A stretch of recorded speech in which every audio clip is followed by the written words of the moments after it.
बचपन में स्वामी विवेकानंद जी को सभी नरेंद्र पुकारते थे।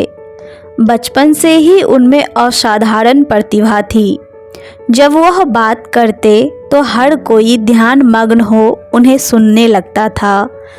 एक दिन स्कूल में नरेंद्र एक क्लास के ब्रेक के दौरान अपने दोस्तों से बात कर रहे थे। इस बीच शिक्षक क्लास में आ पहुँचे और उन्होंने अपना विषय पढ़ाना शुरू कर दिया। लेकिन नरेंद्र की बातचीत सुन रहे छात्रों को कक्षा में शिक्षक के आने का जैसे पता ही नहीं चला। वे उन्हें ही सुनते रहे। कुछ समय बाद शिक्षक को एहसास हुआ कि कक्षा के एक हिस्से में कुछ विद्यार्थी आपस में ही बातचीत कर रहे हैं। शिक्षक ने नाराजगी दिखाते हुए पूछा, ये क्या चल रहा है? जवाब ना मिलने पर हर एक छात्र से पूछा, बताओ अब तक मैंने क्या पढ़ाया है?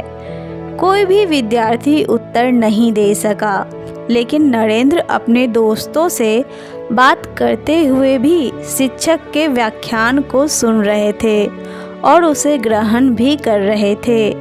अब उनकी बारी थी। शिक्षक ने जब उनसे वही सवाल पूछा तो उन्होंने उस विषय को शुरू से लेकर अंत तक बता दिया, जिसे क्लास में शिक्षक ने अभी तक क्या क्या समझाया था। शिक्षक उनके उत्तर से प्रभावित हुए, लेकिन अन्य छात्रों पर उनका गुस्सा बना रहा। उन्होंने दोबारा उन लड़कों से पूछा, जब मैं पढ़ रहा था तब कौन कौन बात कर रहा था? हर किसी ने नरेंद्र की ओर इशारा किया, लेकिन शिक्षक को विश्वास नहीं हुआ। उन्होंने नरेंद्र को छोड़कर उनके दोस्तों को बेंच पर खड़े रहने की सजा सुना दी, पर अपने उन दोस्तों के साथ नरेंद्र भी खड़े हो गए।